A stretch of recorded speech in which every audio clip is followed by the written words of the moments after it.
waxaan la sheegin oo ilaa hadda la qarinayaa korneel ka soo jeeda beesha Isaaq oo ka mid ahaa saraakiishii shalay lagu qashay galbeedka gobolka City gaar ahaan aaga Madane oo wixii joogay ay canfartu cagta marisay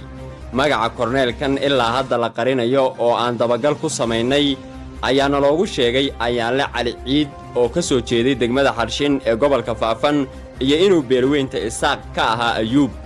lama garanayo sababta ay xukuumadda laxdu hogaamiso ee reer Dhicisow weli ehelada korneelkan uga qarinayso geeridiisa waxaase loo badinayaa inay uga jeedo cabsi ah inuusan Isaaq ku kicin maadaama oo dhanka ogaadeenka aysan hubanti ka haysanin oo raggiisii shilqoolka galbeedka gobolka City 6 sano ka socda ku dhamaysay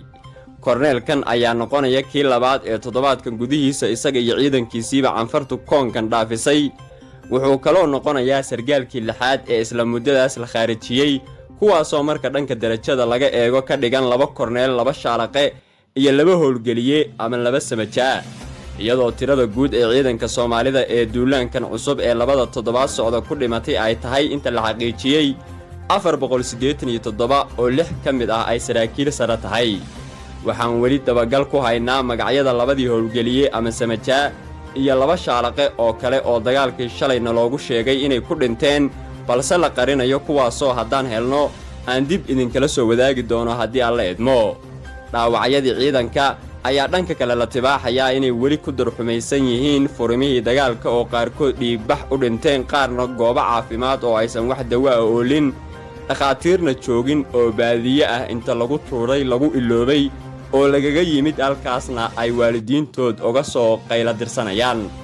allaha u raxmo ayaan leenahay dhammaan ciidanka shirqoolka xukuumadda reer Dhicisow lagu xasuuqay sabir iyo iimaanaha ka siiyo qoysaska iyo ehelada ay ka baxeen iyo dhammaan shacabka deegaanka